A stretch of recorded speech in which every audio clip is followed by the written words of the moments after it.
I'd like to open this public meeting right now at 10:33. If you would join me for the Pledge of Allegiance. I pledge allegiance to the flag of the United States of America and to the republic for which it stands, one nation, under God, indivisible, with liberty and justice for all. Good morning, everyone. Thank you for joining us this morning as we present the City of Springfield's 2022-2023 Consolidated Annual Performance and Evaluation Report. It's also known as CAPER, and you may hear me say those words CAPER at different times during this presentation. My name is Yazell, and I'm from the Office of Planning and Economic Development, and it is my honor to present you this report this morning. The Consolidated Annual Performance and Evaluation Report, CAPER, is a summary of the progress made by the City of Springfield to achieve the goals identified in the fiscal year 2022 through 24 Consolidated Plan and the fiscal year 2022 Annual Action Plan.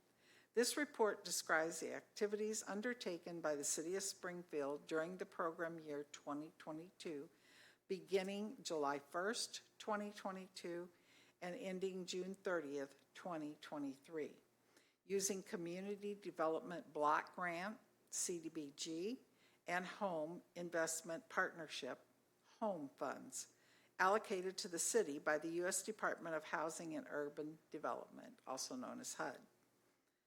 This report serves to meet the performance reporting requirements of the Consolidated Plan regulation at 24 CFR 91.520.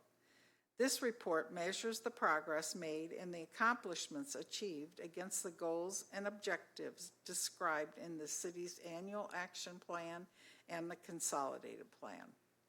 The City of Springfield's Office of Planning and Economic Development is the lead entity and administrator for CDBG and home funds.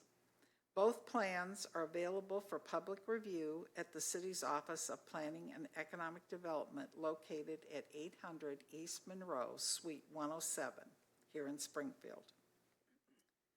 The city has focused its resources on the improvement of the condition of existing housing stock, the improvement of infrastructure, facilities, and services for low-income populations and neighborhoods. The city has identified 5 main priorities to address these objectives. Number 1 is to expand the overall supply of affordable housing options within the city.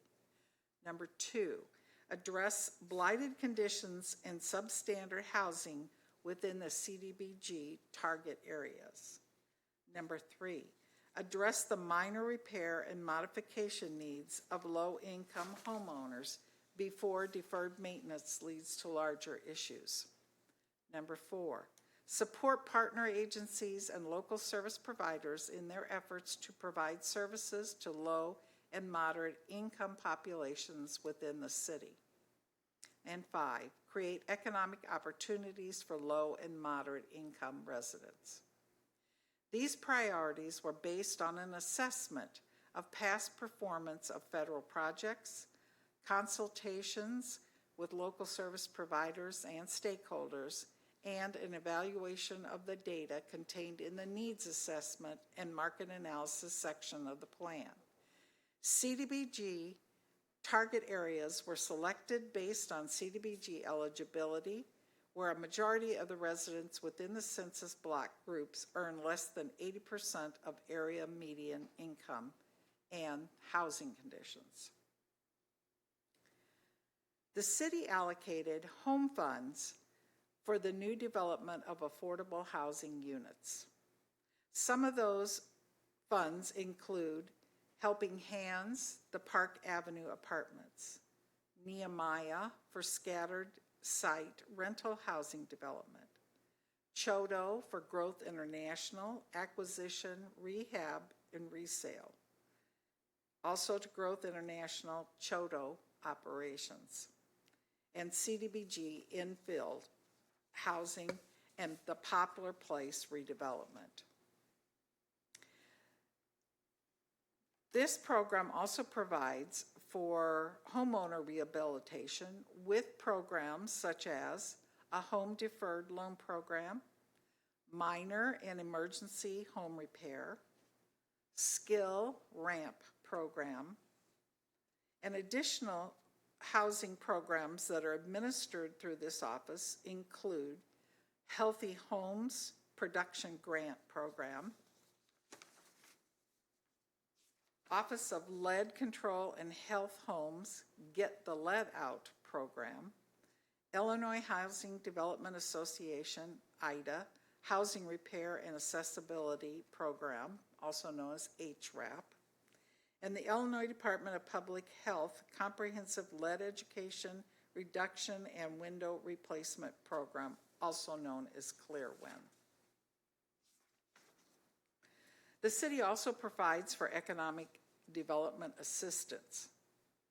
The plan provides funding for facilities and infrastructure, which include the Springfield CAP 1908 project, UCP building acquisition, Kidzeum roof replacement, homeless shelter operation.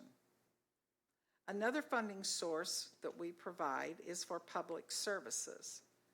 The city budgeted 2022 CDBG funds toward the support of organizations providing public services to primarily low and moderate income residents.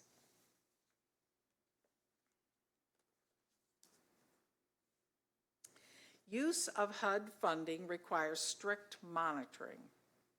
The city has a broad spectrum which ensure adequate monitoring.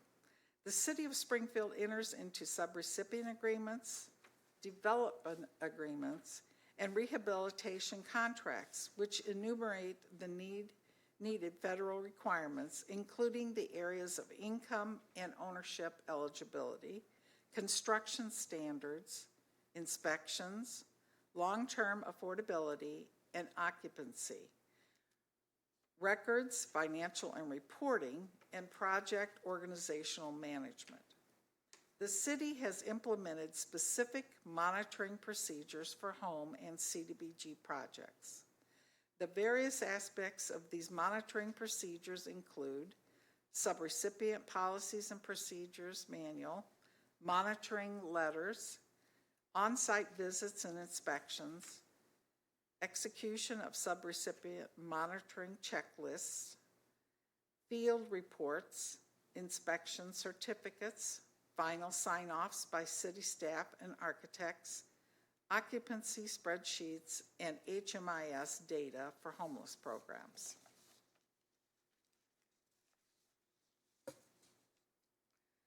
Copies of the complete CAPER report can be obtained from the city's website at www.springfield.il.us or from the Office of Planning and Economic Development, 800 East Monroe, Suite 107, here in Springfield. Persons interested in commenting on the document should send written comments to the following address: Office of Planning and Economic Development, Attention CP Comments, 800 East Monroe, Suite 107, Springfield, Illinois, 62701, or to info.oped.springfield.il.us. I will say that one again. info.oped.springfield.il.us. The city will consider views and comments received on or before 4 p.m. on September the 26th, 2023. The city's other actions taken to foster and maintain affordable housing is best illustrated by the accomplishments listed in this report. A vast majority of the city's home funding was utilized to create and maintain affordable housing, furtherance of the overall fair housing goals. These actions by the city only serve to promote, develop, and strengthen the affordable housing landscape locally and no units were removed from the affordable housing inventory to the city's knowledge. I want to thank you for your attention and will be now open the floor for comments.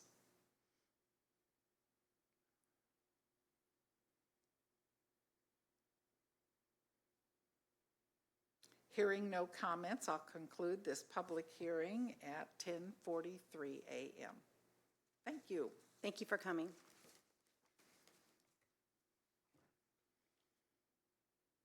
Okay. Copy.